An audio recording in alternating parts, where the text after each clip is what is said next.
ইয়াসের toxic নিয়ে এতদিন ধরে যে হাইপ তৈরি হয়েছে সিনেমাটা দেখার পর একটা প্রশ্ন কিন্তু থেকেই যায়, টক্সিক কি সত্যি এতটাই খারাপ যেমনটা কিছু নেগেটিভ রিভিউতে বলা হচ্ছে, নাকি ইয়াসের কাছে আমাদের এক্সপেকটেশনটা অনেকটা বেশিই ছিল। সত্যি বলতে সিনেমাটা পুরোপুরি খারাপ নয়, কিন্তু যে এক্সপেকটেশন নিয়ে আমরা গিয়েছিলাম সেই এক্সপেকটেশনটা টক্সিক ধরে রাখতে পারিনি। একটি কথা বলতেই হয়, মুভির ক্লাইম্যাক্স শেষ 15 মিনিট সত্যি আনএক্সপেক্টেড। এই শেষ 15 মিনিটের জন্য পুরো মুভিটাকে দেখা যেতে পারে, চলুন দেখে নেওয়া যাক। গল্পের ব্যাকগ্রাউন্ড মূলত গোয়ার গ্যাংস্টার, আর গল্পটা একাধিক টাইমলাইনের মধ্যে ঘোরাফেরা করে। রায়া চরিত্রকে কেন্দ্র করে একটা বড় গ্যাংস্টার শাখা তৈরি করার চেষ্টা করা হয়েছে এখানে। স্ক্রিন প্লে অনেক সময় এতটাই ছড়িয়ে যায় এবং টাইমলাইন এতবার জাম্প করে যে গল্পের সঙ্গে ইমোশনাল কানেকশন তৈরি করাটাই কঠিন হয়ে যায়। প্রথম 30 মিনিট এত দ্রুত এগোয় যে কিছু মুহূর্তকে ফিল করার আগেই পরের সিনে চলে আসে, আর সেকেন্ড হাফে গিয়ে সেই পেসিং আবার বেশ স্লো হয়ে যায়। আসলে এখানে গীতিমোহন দাস অনেক কিছু এলিমেন্টকে একসঙ্গে আনার চেষ্টা করেছেন এবং যেটা সুযোগও ছিল, কিন্তু তিনি সঠিকভাবে এটা এক্সিকিউট করতে পারেননি। তবে একটা জিনিস পরিষ্কার, ইয়াস স্ক্রিনে থাকলে চোখ সরানো কঠিন। রায়ার বিভিন্ন ফেজ এমনকি ফাদার সন ডুয়েল রোলেও ইয়াসের এক্সপ্রেশন এবং স্ক্রিন প্রেজেন্স যথেষ্ট পাওয়ারফুল। সাপোর্টিং কাস্টের পারফরমেন্সও বেশ ভালো, বিশেষত কিয়ারা আডবানির।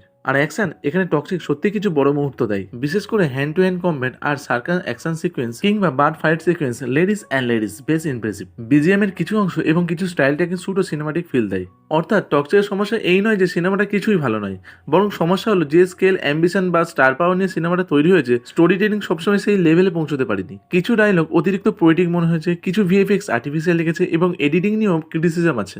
তার সঙ্গে 3 ঘন্টার রান টাইম, ফলে যেখানে গল্পটা আরো টাইট হওয়া দরকার ছিল সেখানে অনেক জায়গায় ড্র্যাগ অনুভব হয়। এই মুভিটির সবচেয়ে বড় সমস্যা বলে যেটা আমার মনে হয়েছে, দর্শকের সঙ্গে ক্যারেক্টার ইমোশন বিল্ড হওয়ার আগে সিন চেঞ্জ হওয়া ও র্যান্ডম ভিডিও এডিটিং। আর একটা বিষয় মনে রাখবেন, এটা ফ্যামিলি এন্টারটেইনার নয়, 18+ অডিয়েন্সের জন্য তৈরি। ভায়োলেন্স এবং ম্যাচুয়ার কন্টেন্ট অনেক বেশি রয়েছে, তাই টক্সিককে আমি না মাস্টারপিস বলবো না ডিজাস্টার। আমার কাছে টক্সিকের স্টাইল আছে, স্কেল আছে, ইয়াস আছে ও অ্যাকশনও আছে, কিন্তু স্টোরি আর ইমোশনের সেই স্ট্রং ফাউন্ডেশনটা সবসময় নেই। তাই নেগেটিভ রিভিউ দেখে একেবারে রিজেক্ট করারও দরকার নেই, আবার শুধু ইয়াসের নাম দেখে অসাধারণ ভেবে যাওয়ারও দরকার নেই। বিশেষ করে ইয়াস ফ্যান্স এবং অ্যাকশন লাভার্সের জন্য টক্সিক একবার দেখা যেতে পারে, কিন্তু এক্সপেকটেশন একটু কম রেখেই। মুভিটা দেখা হলে জানাবেন আপনাদের মুভিটা কেমন লেগেছে।